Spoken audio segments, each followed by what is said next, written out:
Welcome everybody. Welcome to those who are Greene County Leader alumni and those who are joining for a taste of Greene County Leaders. Welcome to everyone joining us now in the session and for everyone tuning in later for the recording of this session. We're so glad you're here and we're so glad you're with us. I want to introduce myself. My name is Victoria Solomon. I'm the Community Development Educator with Extension Greene County.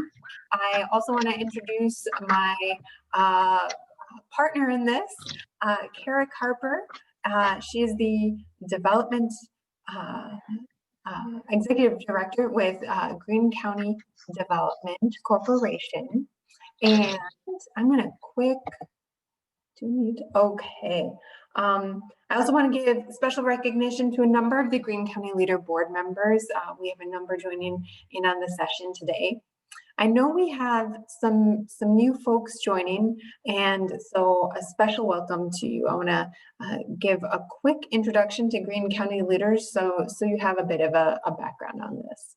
This is the 19th year of this iteration of the program. The purpose of the program is to build leadership skills, deepen understanding of community issues here in Greene County communities, and really provide an opportunity to create and expand community networks. So you can connect with other people in Greene County communities that maybe you haven't met before, or opportunities to deepen connections and networks that you currently have.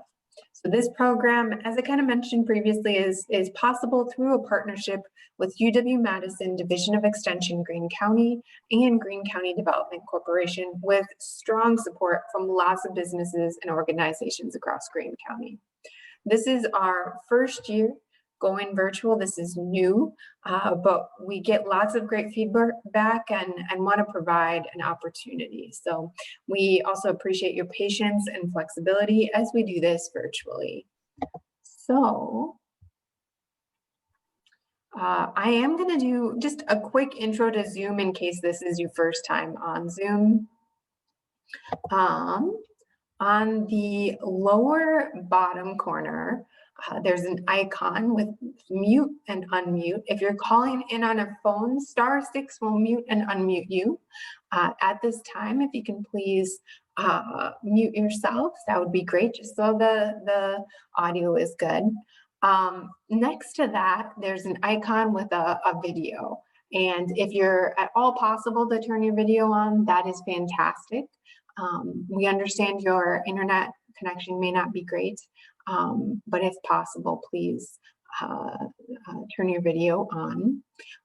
In the chat function, if you go over to the right a little bit on the bottom, there is a chat function. And so this is an opportunity for us to do some quick introductions. So I'm going to put an introduction in the chat. Please go ahead and put an introduction for yourself in the chat as well. Put your name, where you work, maybe what organizations you're involved with.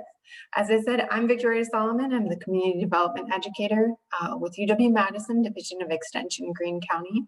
I work in Monroe and I live outside of Monticello. I'm a board member for the Southwestern Wisconsin Southwestern Wisconsin Community Action Program, Southwest CAP, and I'm a co-owner for Perfection Produce. So awesome. I see some introductions in the chat. Please, by all means, continue. Fantastic. So there's also an option for some reaction buttons. And there are some new changes in Zoom, and so this is an opportunity to test things out. One of the options you'll see is a hand clapping icon. This is an opportunity to clap our hands for our speakers. To test out the reaction button, because this has been a bit updated on Zoom, give me a thumbs up reaction if you're on a computer and you can identify using the reaction button. Let's test that out. Awesome. Fantastic. Okay, so a bit of an update or some expectations. All the discussion today is civil. We appreciate this. We're approaching everything from a perspective of learning. You're encouraged to turn on your video, as I said, if your internet supports that. Kids and pets are welcome to the video. Backgrounds are not judged. If your video is on, you're welcome to eat during the session. We recognize this may be your lunch break. We are recording. We will pause for breakout sessions. And if you are calling in and you cannot see what's written, you will receive documents after the session today. So we are going to do a quick overview of the September session. So that was about a month ago.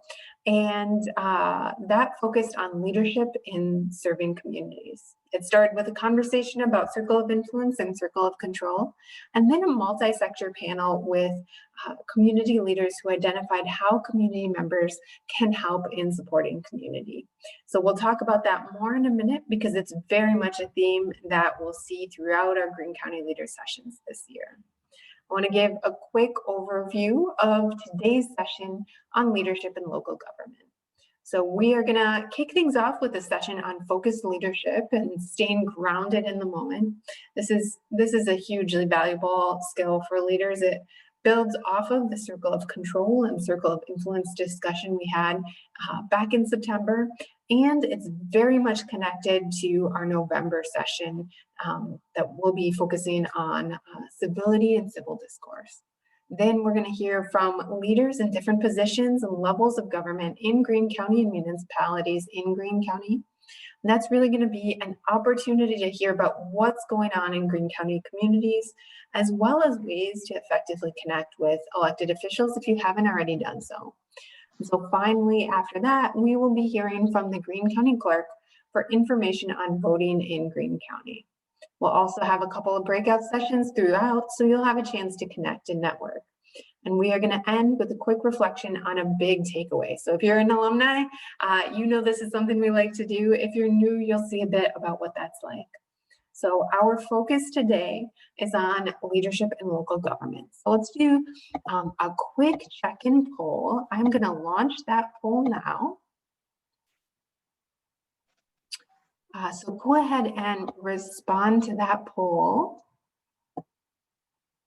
This is a bit about, do you know who your elected officials are? Have you contacted an elected official in the last 6 months? And we recognize that there are people on who have just moved here recently. So you may easily not yet know. We are just happy you are with us. We have some youth and government members joining. That is fantastic. So that could also be a bit different. And for all of us, as we're going through this, the big thing is recognizing where we are, having a growth mindset and openness to learn. So I see we have a good voting number. I'm going to share the results. Okay, so about, let's see, a good number know who all the elected officials are, or know who some are, and there's still an opportunity to learn for others, and close to 50-50 when it comes to contacting an elected official in the last 6 months. So that is fantastic. Thank you for doing that quick poll. So if you don't know who your elected officials are, if you live in Greene County, you can check out how to identify your elected officials on the extension webpage. And so that's definitely something that you can explore further. So with that, I am going to introduce our first speaker of today, Susan Andersen. Susan is with the Great Plains Zen Center outside of Monroe, and she's going to teach us a bit about focused leadership, being grounded and in the moment. There is a lot going on, and it can really be overwhelming. So being grounded and focused is a great way to manage this. It's a way to stay focused on our circle of control. And again, our circle of control can include things like our attitude, like having a growth mindset, wanting to learn as leaders. Being grounded is also a great leadership skill when it comes to being strong team members. For people who have explored learning about emotional intelligence, that's something that comes up a lot when it comes to leadership development. Being grounded and focused and aware are great foundations to emotional intelligence. And with that, I'm going to hand it over to Susan. Thanks so much, Victoria. Can everybody hear me okay? Yes. Okay, great. So as Victoria mentioned, I am tasked with teaching about maintaining focus, staying grounded and present in our roles. So in order to engage effectively as a leader and a participant in our local government, we need to learn these skills of how to maintain focus, staying grounded and present, especially in these contentious times where there's divisiveness, negativity, confusion around us. So we need to be able to calm down the reactive part of our brain and engage the thinking part of our brain so that we can give ourselves a pause before we respond with clarity and compassion to someone we disagree strongly with, and even someone who has been verbally aggressive toward us. This is not easy. But and especially in order to be able to use this skill, we need to practice and build our mindfulness muscle. So this is very much in the same way that a professional athlete trains and builds their muscles, so that when they need to make that long throw, pass, or kick in the middle of a game, the muscles already know what to do. As we've learned in this course and we've learned in life, we can't control what others say or do, or even the feelings that their words may evoke in us. But we can learn to control our attitude and actions in response. So we're going to start with an exercise you can do anytime. And I would honestly invite you to practice this at least once a day, 5 or 10 minutes when you find time, and keeping in mind that mindfulness, of which this is a type of practice, is an evidence-based practice that has really gained tractions in all of the different aspects of our communities these days. So we're going to ground ourselves using the 5 senses and paying attention to our breathing. So I would invite you all to get in a comfortable position. I find that I can concentrate the best when my feet are flat on the floor and I sit up straight, but find what works for you. If you feel comfortable, close your eyes or keep them open and unfocused. And to help with keeping your eyes unfocused, you can shift your gaze away from looking at something straight ahead to kind of a peripheral view. So imagine yourself looking, being able to see all around you. And then just begin to notice something that maybe you don't notice very much during the day. What actually is coming in through your 5 senses? So feeling your feet on the floor, feeling your body supported by the chair.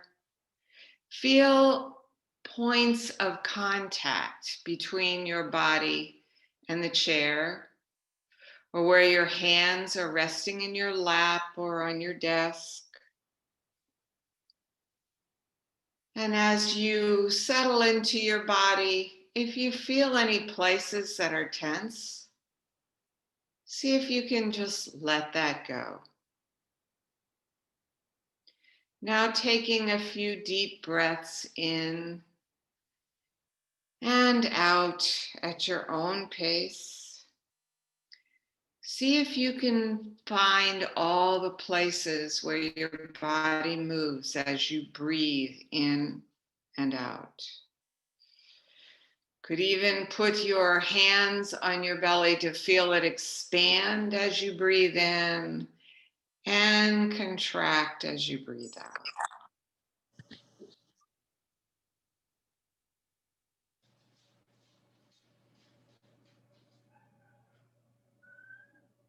And now listening to the sounds in the room, starting with sounds closest to you. Can you hear your heartbeat or your own breathing? And then moving to sounds a little farther out in the room, all around you.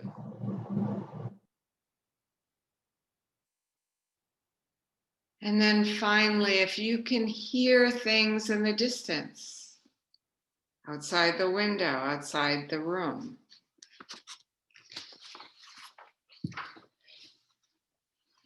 Notice any scents or odors in your space. Do you smell something cooking or the fresh air?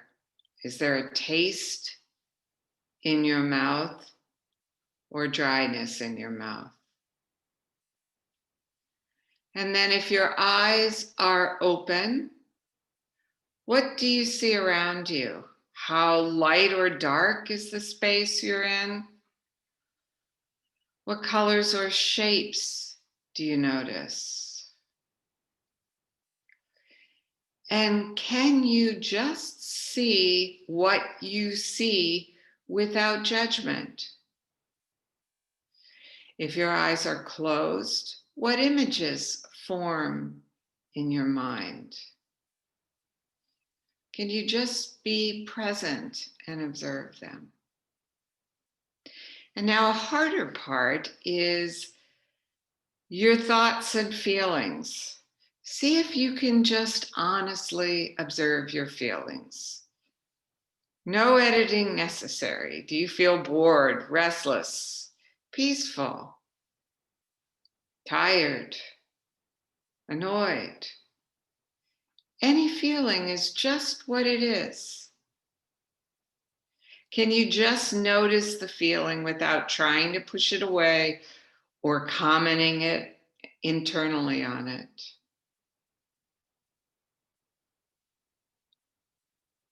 And we're usually so caught up in our thoughts, it's hard to notice when a thought crosses our mind. We immediately identify with the thought. Can we just notice, oh, a thought popped up?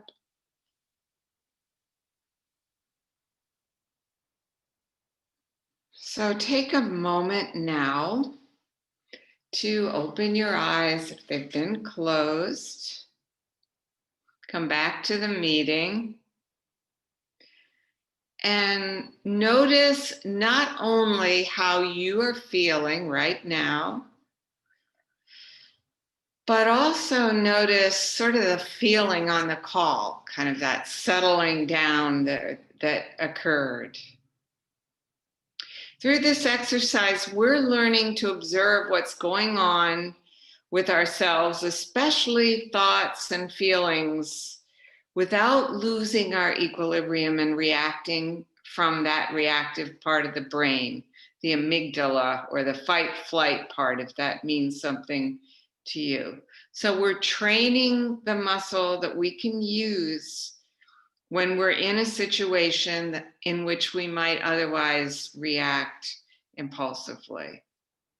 So if we can stay present right here, we have a chance to pause and let our thinking brain, rather than our reactive brain, determine our response to something that has brought up strong emotions in us, like someone with a viewpoint that we vehemently disagree with.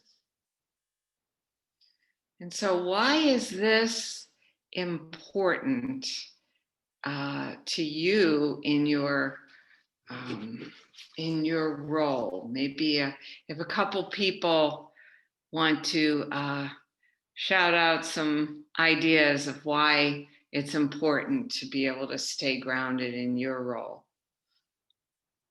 Just go ahead and unmute and share it.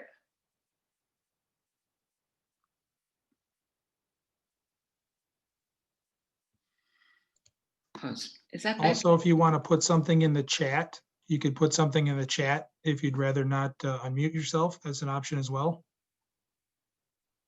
Great. I'll start, Susan, by saying that as a manager at Colony Brands, it's always good to not get emotional and get caught up in maybe the drama somebody is bringing to you, right? So that you can give better advice, or not get pulled into the whatever the issue is, right? You can be more subjective. Yeah, wonderful comment, Al. Yeah, and anybody else want to share something? My viewpoint as an economic development person and chamber liaison, I have a lot of different perspectives on sustainable business practices as well as just ways of being. And I need to be open to all of those in order to have a healthy conversation with all of our partners in our economic community. I think as a donor service person covering 2 counties for a foundation, it's been really challenging with, like Al said, the communication, but yet reading between the lines on emails. I work with about 120 board members in the 2 counties, and wires get crossed in emails and everything doesn't come across as good in Zoom as it does in person. So I think it's really been a challenge. I like the way, Linda, you said reading between the lines and emails, because a lot of times in a meeting, it's just as important to hear what isn't being said than what is being said. Like, somebody is very upset about something and yet they're not speaking up in the meeting. And to be able to see that and help them requires you to stay focused and not just be so busy moving your agenda forward that you don't read all of those cues. And as you point out, it's even harder in Zoom. This is Lori. Oh, sorry. I agree with what Linda said. I do think it is so hard as we're moving so many things to virtual. Even right now in this, Zoom conversation, I can see 5 people, but there's so many people I can't see, and I can't see how they're reacting, and I can't, kind of read their body language. And when, if we were all together in a room, it would be so much easier to see and observe. So again, I think it's just important to take that, extra time to check in with people, see how they're feeling, see how things are going, and just being more intentional as we move more and more to the virtual setting. And Susan, I just want to share some great comments that came in the chat. There's a comment, yes, thinking to avoid drama as well. And a comment, I work with a lot of personalities, so pausing and using my thinking brain versus reactive brain is beneficial to everyone. So great comments coming in by chat as well. Thank you. Thanks so much. Yeah. And just to kind of add on to what a lot of people are saying, that if we're really able to listen, even to someone that we really disagree with, maybe we will hear something in their story we can connect with. We don't necessarily disagree, but maybe we can find a connection and express, hey, I get you, I'm on your page. And then have a more compassionate response. And honestly, if we can come across with that attitude, maybe they can hear us a little better too. So wonderful. So we'll move on. I'd like you to imagine a situation, or imagine some situations you've been in recently, where something stirred up a lot of emotion in you, perhaps frustration and anger. Maybe someone said something that made you very angry, and recall that feeling you had. Perhaps you can still feel it when you think about it. So I'm going to ask you, how were you able, if you were able, to remain calm? What did you use to kind of keep yourself on an even keel in the midst of that situation. And, you know, looking at the variety of folks here, including law enforcement, I realize that can look very different across different sectors, but so very interested. So I'd like us to break into some quick breakout groups. We have really about 3 minutes, and maybe share with each other what we used to keep calm. Yeah, awesome. So we are going to go into breakout sessions. I'm going to quick stop the recording for that.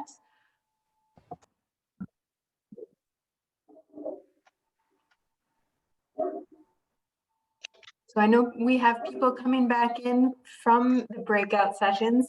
I know that there was a lot of great, some great things that were brought up. Special shout out to Olivia for sharing that high schoolers have great wisdom on this as well. I think that's fantastic. Some of the things that came up in ours were mindfulness techniques and grounding techniques to really stay in the moment, asking questions to learn more, and assuming that people are acting with the best of intentions. And Drake, I know you brought that up, and I think that's a great one as well. So with that, Susan, did you have a couple things that you wanted to say before we shift to the panel? Absolutely. So just to recap, I'm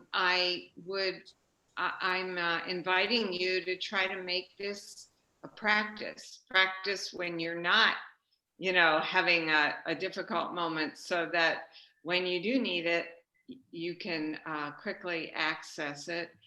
And the second thing is, just like we tell people so much these days, what is your plan to vote? Because we know people are more likely to vote if they have a plan. What is your plan when you feel your face getting red and your fists clenching? What is your plan have a plan ahead of time for how to bring down that stress level. And we'll be sending out sort of a recap of this exercise, and also a list of apps that you can get on your phone, some for adults, kids, teens, that are guided meditations like this that you can use. And with that, I would like to turn this over to Al Hanusa, who is Greene County Leader, alumnus and board member, to facilitate the panel. Thank you, so Susan. much for. Appreciate it. That was excellent. That was everything we expected, and I think you did a wonderful job. I appreciate your time.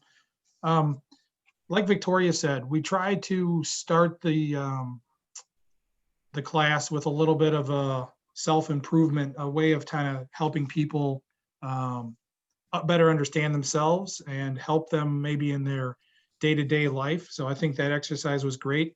Like Victoria mentioned, we talked about circle of control versus circle of influence last month.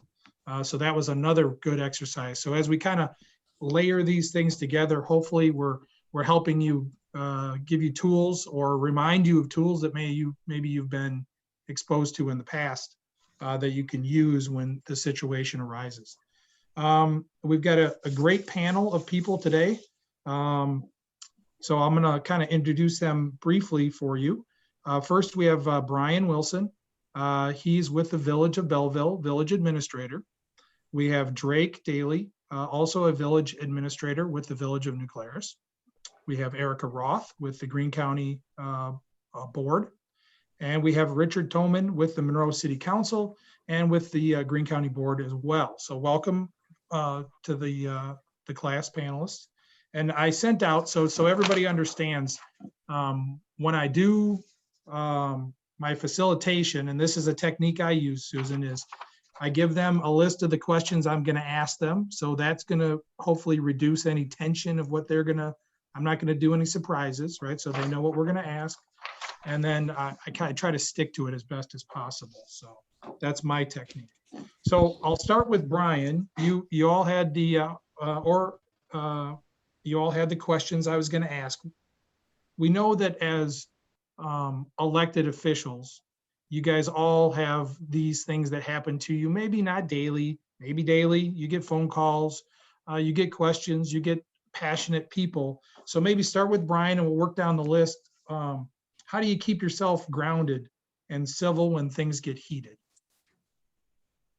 A lot of times, and this kind of goes back to what we just discussed in our breakout session, a lot of times you just have to kind of step back and just realize first that, especially in a government position, it's not personal. It's usually related to some frustration or situation that the person you're talking to at the time is dealing with. And it's really just a time to step back, listen, and absorb what they're saying. A lot of times people just want to be heard. They want you to, they want to know that they're being heard. They want to know that they have a voice. And a lot of times it's just the best situation, especially when it's contentious and tempers are flaring, is to just step back, listen, and then respond with some empathy and try to address it based on the facts at hand and not on the emotions. Drake, you want to chime in on your thoughts next? Sure. I think, as Brian said, the listening component is obviously very important. And then, I also always assume that whoever I'm talking to has the, the best of intentions, and that this is obviously, it's important to them, and there's no, they may be passionate about something, but there's no malice behind anything that they may be discussing. And I think that's important, just to always think the best of whoever you're interacting with. That helps me to see from their point of view as well. And then also, I think, as an appointed official, so I'm an apolitical appointee of the village board. So I think also, I try to stick with facts and the information as I see it, and then, leave any, of the political calculations or anything out of it, since that's not necessarily my role. And regardless of anyone's political affiliations, they should, feel comfortable talking to me about what may be on their mind. Oh, very good. Erica, anything to add to that? Yeah, Brian and Drake hit it on the head. The only other thing I would add is that I try to understand where the other person is coming from, or the other parties, depending on how many people there are, kind of their background, understand who they are, maybe where they've gotten their information, and how that's playing into the whole situation. Really understand where they're coming from. It does help a lot to ask questions to get to that point. Also, I think it really helps people feel like they're being heard. Sure. So more active listening and trying to understand and empathy. Richard, anything that wasn't covered? Yeah, maybe just a few things. I try to, when I talk, use, I don't know if you call them neutral words, but you don't want to use escalating type words. I feel I'm a success if people don't know what side of the fence I'm on. I think one of my children that is going to college right now said, the best teachers are those you don't know, are they Republican, are they Democrat, whatever. You come out of the class, you don't know. They're being neutral. And, I try to do that myself. I think Erica made a good point about asking questions. A lot of times when you ask questions, they'll give the answers themselves. They'll come up with the answers themselves.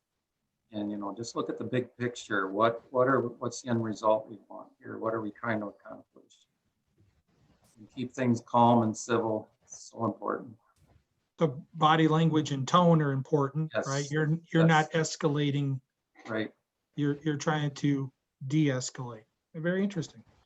So then I'll stick with you, Richard, and I'll go back the other direction. How about, so what's the best way to approach someone? Obviously, Al coming up and jumping in your face and threatening and yelling and screaming is something that probably doesn't help if I'm trying to influence you to think about a subject in a certain way. So what kind of ways can people civilly or, get in touch with you? I think the best way, I mean, I don't really care myself if it's a phone call or a text or an email, but to be, again, just give the facts or what they're looking for and whatnot, if they come, like you say, yelling or whatever, or using words that it makes you, I mean, it's just natural for your defenses to go up. But if they come, in a kind of a manner that says, I have a question or a concern, maybe you can help me or answer some of these things. I mean, it puts everybody at ease where they can work on a problem. It doesn't mean you have to agree with them and maybe what they're looking for, but it's hard to get to the bottom of something when somebody is not open-minded. I guess I always like to have an open mind, and I hope I always do, but the other party as well, because if they have an agenda and they're just going to fight till they get it, I mean, it goes nowhere. So I think the best way is to, when you approach whatever kind of elected official, is to be, I guess, very respectful and just ask your questions and be truthful. And you can be blunt, but you can still be, just precise. And I think that's the best way, and just ask for an honest opinion. Erica, what do you think? I agree with Richard. I would add to that also that keep in mind that I would say 99% of elected officials, and especially at our local levels, are there for the right reason and want to do the right thing, and they are representing you. So they want to represent you and understand where you're coming from. So I agree with the, being respectful and approaching, not using escalating language. If you're not able to do that because you feel so passionately about what you're approaching this person about, maybe make a disclaimer and say, I'm really upset about this, or I feel very passionately about this.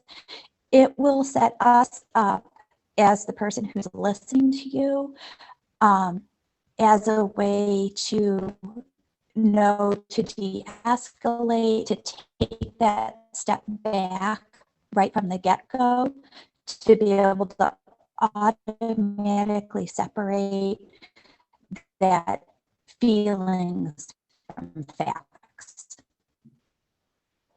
if That's that good. makes sense. Yeah, that's good advice.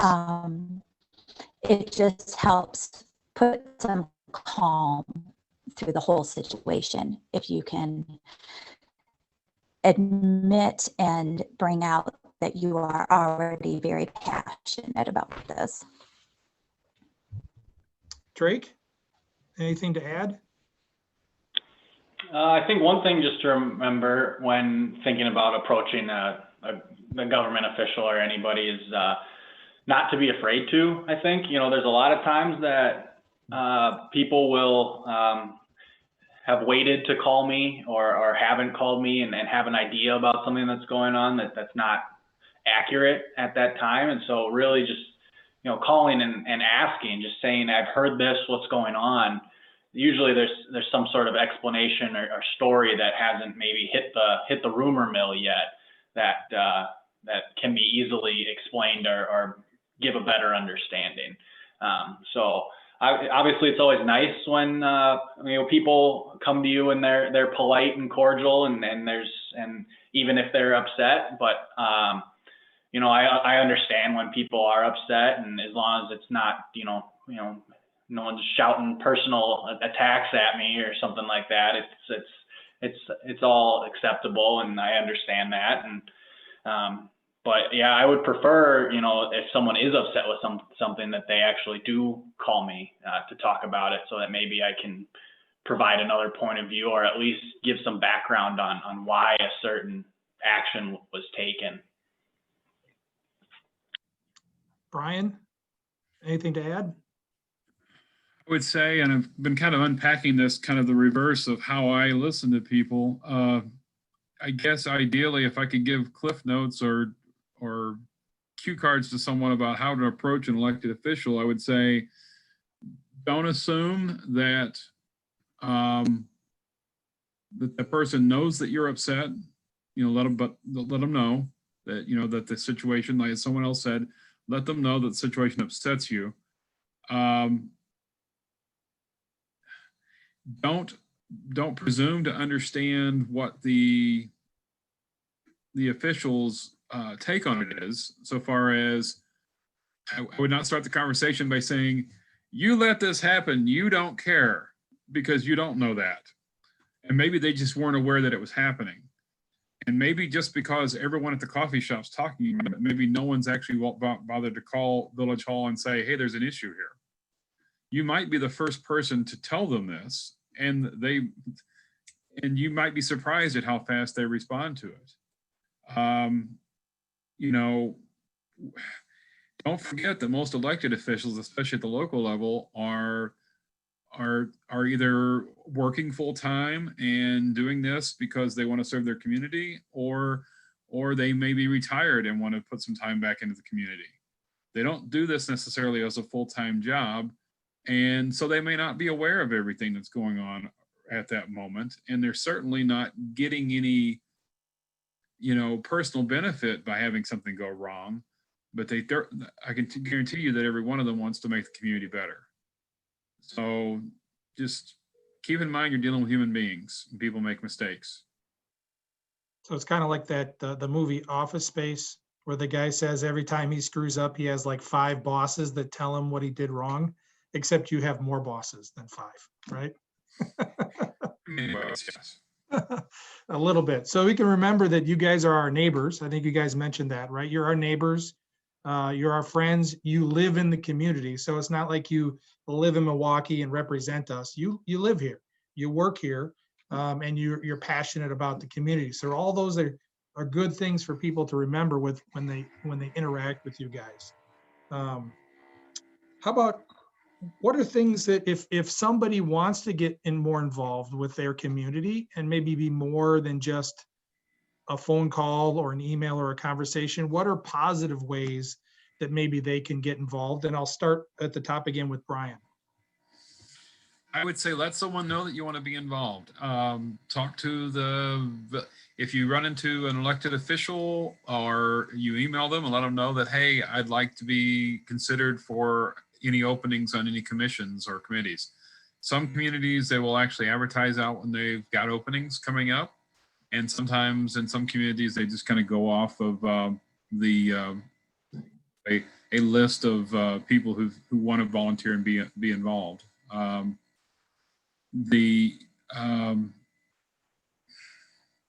Stay involved by paying attention to what's going on. If your community has social media, sign up and follow the community. Check out the webpage once in a while. If they have a newsletter, sign up for it. There's a lot of ways to stay involved and stay in communication with what's going on. And recently we did an ad hoc committee for our library, and we drew from our community groups. But we were also looking for other people to participate, and some people who let their interests be known. They were asked to get involved. We're always looking for new bodies. It gets it kind of feels like high school sometimes. You got all the same people, all the same kids involved in all the different groups and such. And trust me, there's nothing more refreshing than to have some fresh blood once in a while. So, I think on our side, sometimes we have to do more outreach to let people know that, hey, there are opportunities for you to serve your community. You don't have to do it as an elected official. You can serve on a commission or committee, and just encouraging people to do that, I think is a big part of what we need to do. And it's easier now with social media to make it known. Drake? I think in addition to, any boards or commissions that you might be able to get appointed to, you could also take a look and see if there's any local friends groups maybe that you can join, like a Friends of the Library or a Friends of the Park or something.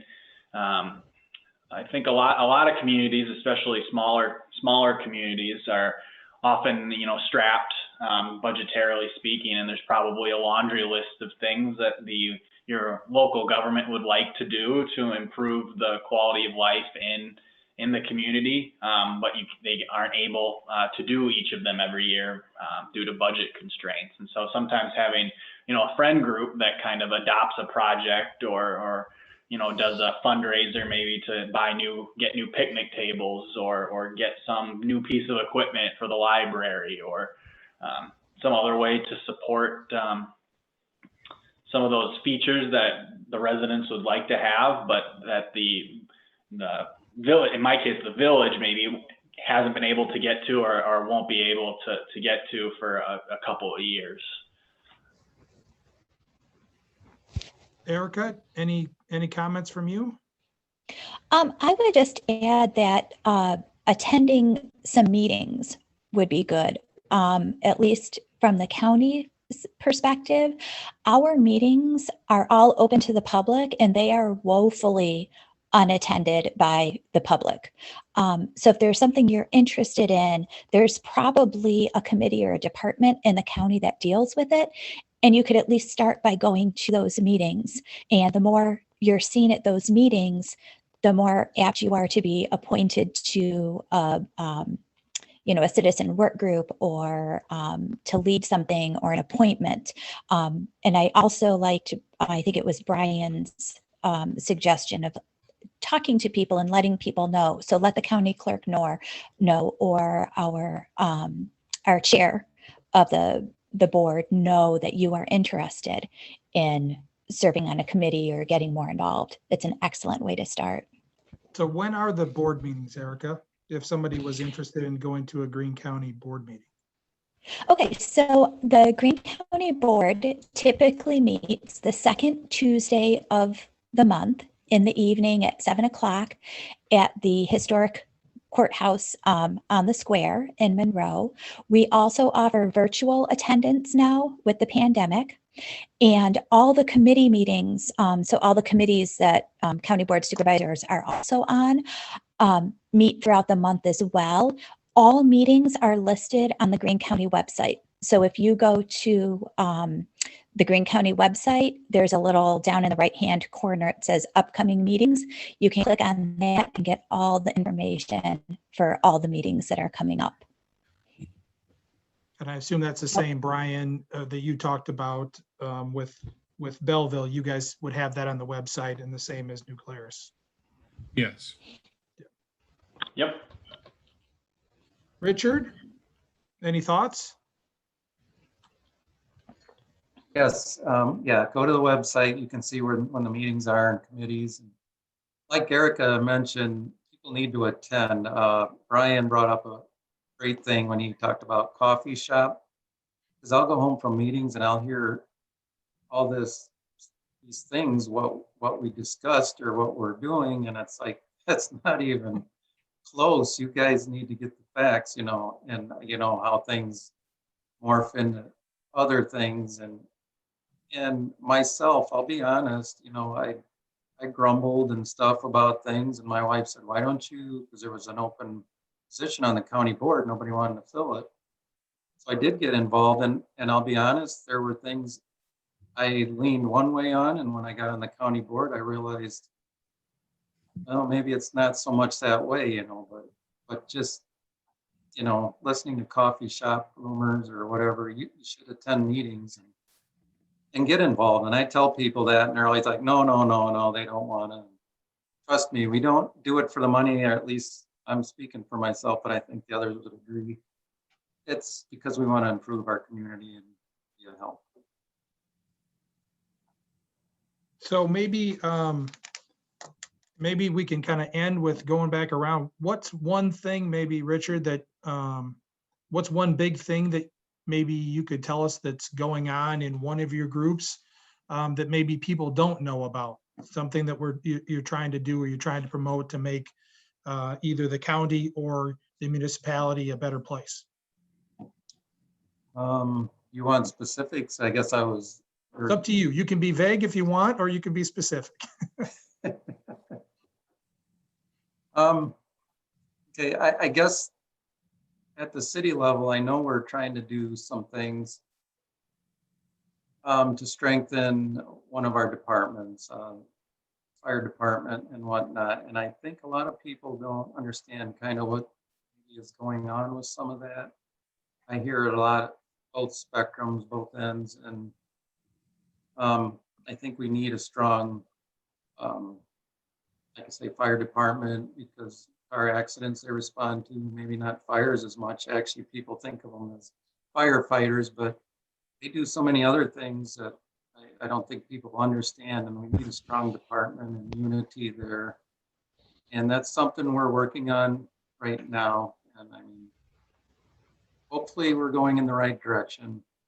We're trying to, again, get very divisive just because of personalities and other things. Erica, something you're very passionate about, you think that's going to make a big difference, you get excited about when you talk about it? Oh, there's a lot. I think not that I'm super passionate about it, but it's taking up a lot of time right now is the budget for the county. We're looking at the new budget year right now. So just previously, I said that the county board usually meets on the second Tuesday of the month. This month is different because we're opening the budget session. So it will be next Tuesday, the 20th, and the board will be given the proposed 2021 budget to look over, and then we'll adopt it at the November meeting. But one thing to keep in mind, I hear from a lot of people, why isn't the county doing this? Why aren't they providing this? Why can't everybody have a raise? The way the budget works for the county was very eye-opening to me when I got onto the board. We're tied by state restrictions, and it is really, really difficult. And I think the more people understand about the budget process, where the money comes from and what we have to use it for, I think people would be a lot more understanding about what the county is able to provide. We would love to provide all kinds of stuff for our residents. We just don't have the money. So we want to take care of everybody. So that's one of the things I'm passionate about, is helping people understand that honestly, we are doing the best we can. And if you saw the process, you would be amazed at the people we have in our county. They are amazing people and do amazing things with very, very little. We're all really lucky to live here. Thank you, Erica. Drake? I guess a project that we're excited about here is we're in the middle of a police department renovation. So it's our first facility improvement in probably 20 years. So something that was needed and that we are now able to accomplish, and it should be done by the new year, and it'll be a more modern and efficient and workable police department. So we're excited about that. And then similar to what Erica had said, educating people on the budgeting process is always important. I think on the municipal side, obviously we are how much we can increase our tax levy to fund new projects or programs is tied to our net new construction. And so if you're a smaller community that isn't necessarily building or having a lot of development, your ability to increase your funding is severely limited. And so year to year, if residents see some things that they would like to see improved or something, sometimes the reason it may not be able to happen is that the net new construction that went on in the village the previous year was not as robust as we would have hoped. And so those restrictions that the state, puts on municipalities can cause some budgetary difficulties as the amount of resources you have isn't allowed to increase while the demand for the services continues to increase, and that you are, continuously having to fund things over the same amount of resources as costs go up for everything. Insurance costs go up, contracts have escalators. So you have to continue to work with the same amount of resources you've had in the past while facing increasing costs. Brian, I'll let you anchor the discussion. You've had a while to noodle on it. Okay, well, I kind of had something prepared for this anyway, but I guess I could talk about things that people know and people don't know. I'm gonna kind of hit a few points that people may be aware of or not be aware of. Well, I guess the big overarching thing is that the village of Belleville has been experiencing a lot of growth the last 4 or 5 years, averaging about 4% per year on net new construction, which Drake was just talking about. What that looks like is we've had 67 new single-family homes in the previous 4 years, and we've already got 15 issued this year, and we're looking at another 19 pending. So almost 40 this year we're looking at. We've got another preliminary plat tonight that's coming up, and another that's already in beginning construction for another subdivision. So they continue to go. COVID has not stopped the housing market at this point. Growing brings pains, and part of that adaptation has been that the village has had to really jump in with both feet into implementing a plan that we put together in 2015 related to upgrading facilities. Last year, we finished construction on a new police department to better serve our PD, because they were in a 3,000 square foot building and needing about 7,000. So we built them an 8,000. So hopefully they got a little room to grow. The library is crammed in an old building that had about half the space they need for the next 20 years. So we're building a 13,700 square foot building right now, which is due to be finished in January. And it will include some space for community events, and also for a maker space for people to go in and utilize, and that's with the 3D printers and such. So that should be it should be a really good addition for the community as we continue to grow and develop. I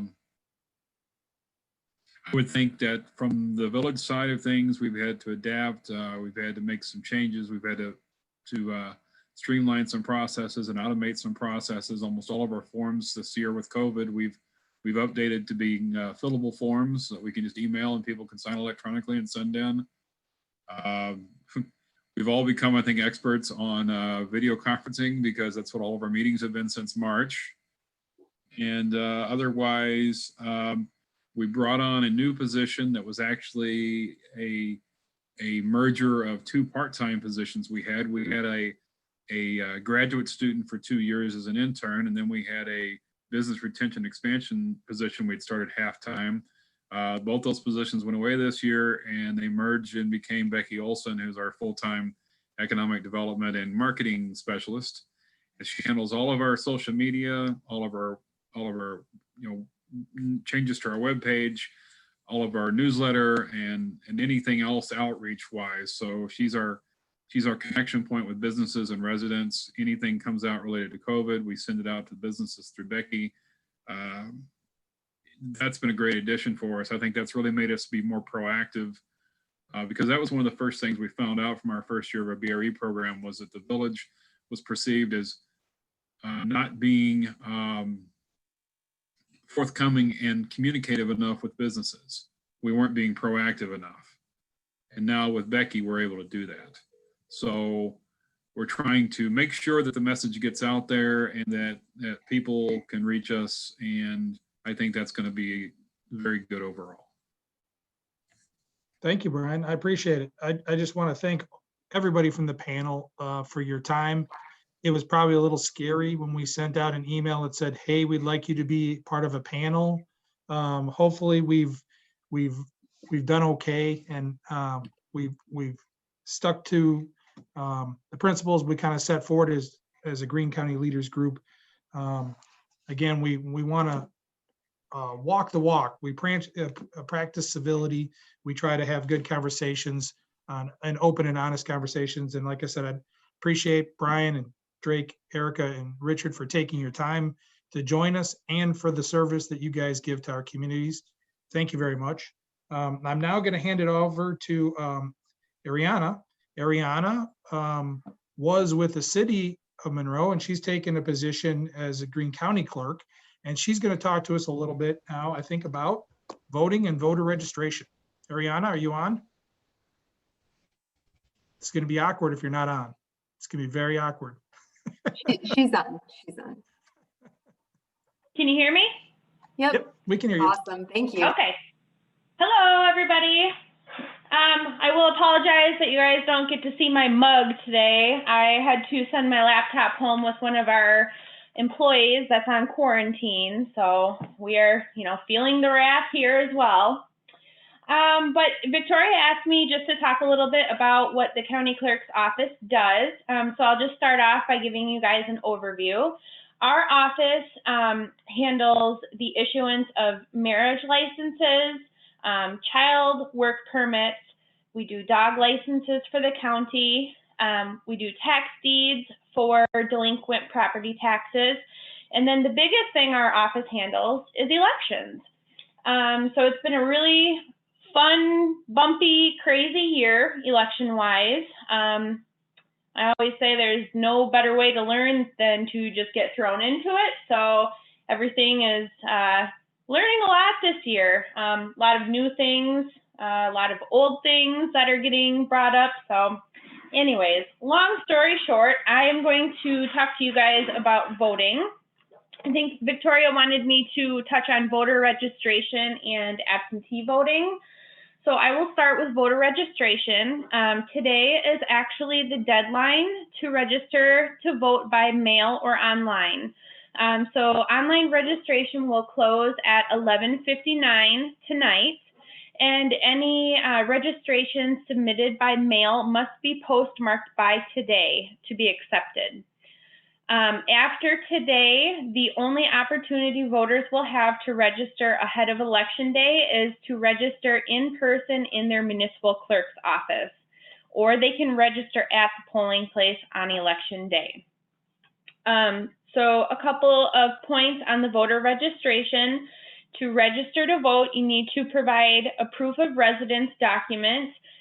Some common acceptable proof of resident documents include your driver's license, if that has your current address on it, a paycheck stub, a bank statement, any government issued document. So anything coming from a government entity, your vehicle registration is a common one that we have people use. A residential lease can be used. So that's not a complete list, but those are just some of the most common documents that we see used for registration purposes. You can find a complete list of acceptable documents either on the Elections Commission website or on the MyVote website. And I'll throw both of those links in the chat if you guys want to check those out. And then one point to note, the residency requirement was actually changed from 10 days to 28 days. So you do need to be a resident in the municipality for at least 28 days to register to vote there.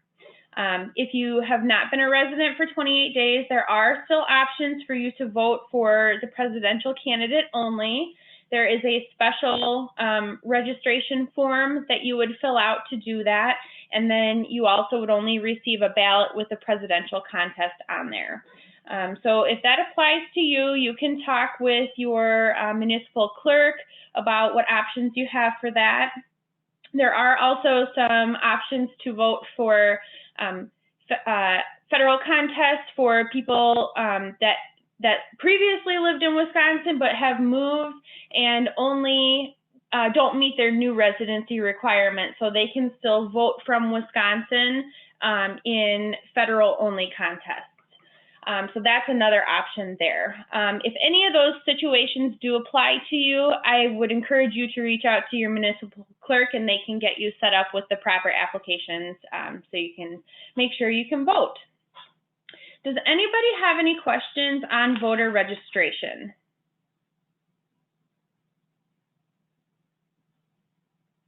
Hearing none. Okay. So I will move on and talk a little bit about absentee ballots now.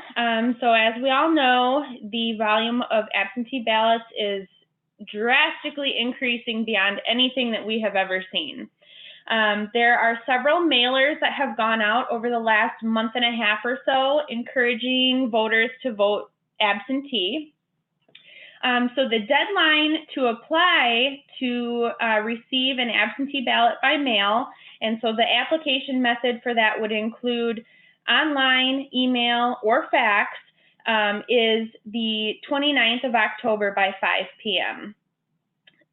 Early in-person voting will begin on October 20th, and that's where voters will have an opportunity to meet with their municipal clerks and cast their vote their absentee ballot early in person at the clerk's office. Once they've completed their ballot and sealed it in their certificate envelope, that is kept in a secured location with the municipal clerk until election day, and then it is delivered to the polling place, to the poll workers, and then they will actually process the ballot at that point in time. And the same thing goes for absentee ballots done by mail. Once they are returned to the clerk, they are kept in a secure location until election day and processed on election day. When you are doing your absentee ballots, make sure you are very carefully following the instructions that are provided with your ballot. Every ballot is required to be signed by the voter and witnessed by somebody. If you do not have a witness or you have not signed your certificate envelope, your ballot will be rejected. So it's just very important that you follow the instructions to make sure everything is completed so that your ballot can be processed on election day. If the clerks have enough time ahead of election day, they will try to reach out to voters to correct any deficiencies in the certificate envelope. So if you are applying for an absentee ballot, we really suggest adding a phone number or an email address that you can be reached at in case there are any issues with either your application or your ballot once it's received back. In addition to that, I cannot stress enough the importance of applying ASAP if you have not already and getting your ballot back as soon as possible. Right now, we are back to 8 p.m. on election day that ballots need to be received at the polling place in order for them to be counted. There were some court cases that were looking to extend that deadline past election day, but that was not struck down. So ballots are due back to the polling place by 8 p.m. on election day. And there are a couple of options for returning your ballot. Your ballot will come with a postage paid envelope. You can return it through the mail. You can return it directly to your municipal clerk. You can drop it off in a ballot drop box in your municipality, or you can deliver it directly to the polling place on election day. So you can find out information about your municipal clerk's open office hours or Dropbox locations, again, on the MyVote website.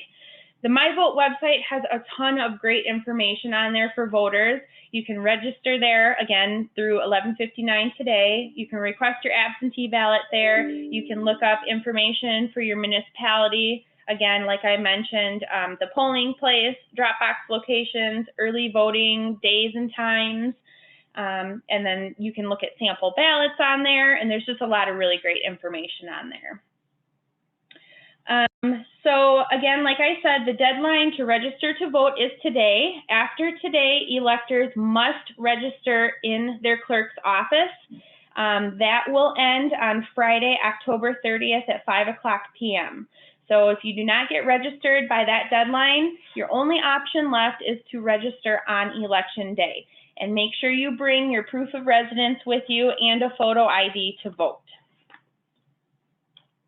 Does anybody have any questions on any of that?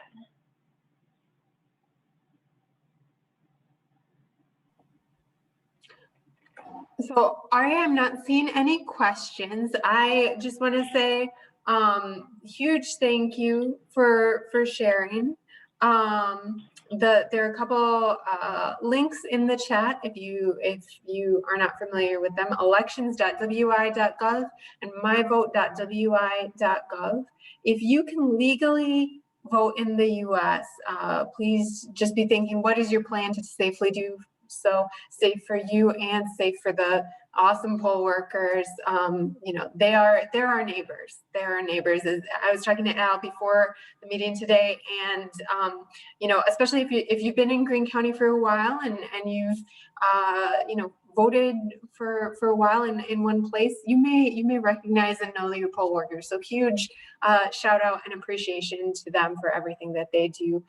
We are very fortunate in Greene County. So Ari is a great contact if you want to volunteer or be a poll worker, or help perhaps in being a backup poll worker. So they have a team they can call on if needed, and her contact information will be sending out in the follow-up email to this. It's also easily accessible on the Greene County government website.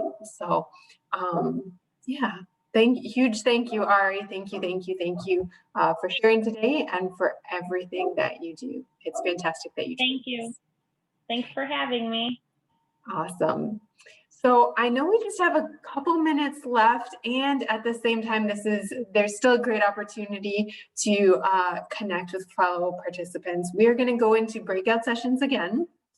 We're going to keep relatively the same breakout sessions,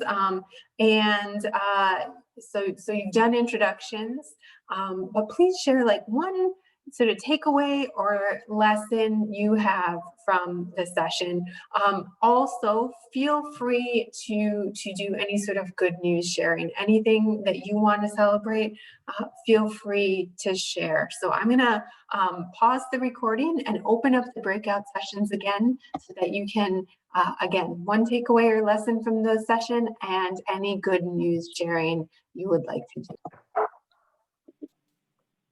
So thanks, everybody. Does anyone have any main takeaways or lessons or sort of good news sharing that they want to share? One of the big things you may have just heard, we're very happy to have Olivia join us today, and for everything that she's doing as a youth and government member. So any big takeaways or good news anyone wants to share for the large group? This is awesome. I'm seeing in the chat box people saying hi, Olivia. That's awesome. I guess I can jump in there. I think the most important thing is everything's perspective, you know. Is the glass half full? Is the glass half empty? And perhaps the glass is the wrong size. You know, so as everybody develops in life, we form some kind of filter. And sometimes, what about our own filter that we're looking at? And so we got to take all those different perspectives and try to come up with a better idea. But that's why you never want to hire yes people, because you just don't want people agreeing with you. You want people to give their opinion so you can make the better decision collectively from everybody. But the most importantly thing I said is like everything's a perspective, and to recognize those filters that people have to see what kind of point of view they're coming from, because you never want to make decisions on emotions or anything like that. And I've always asked myself every day, what are we trying to accomplish here? Because sometimes you just got to kill everybody with kindness, because you don't know what kind of battle everybody's fighting. It could be cancer, it could be some death in the family. And that's why you got to take that time out and have that walk or conversation. And ultimately at the very end, if you can't resolve it, you got to cut the cancer off, or the cancer is going to spread. within the department. So that's my 2 cents and outtake of this for today. Thank you. Thank you. I want to, everybody, let's do the celebratory icon for Karen. Karen has shared that she is going to be able to vote for the first time. So that's super exciting. That's super exciting. She is a fantastic community leader. We are very fortunate to have her in Greene County. And just like all of you, I'm so glad you're here.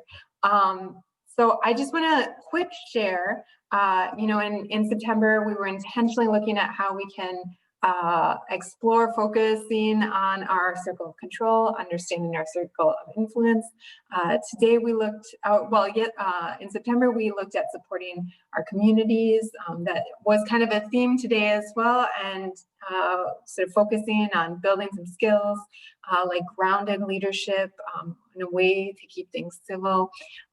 We hope you can join for our next session on Wednesday, November 11, and that session is really going to focus on civility and civil discourse. So we hope you can join us. Thank you for joining us today.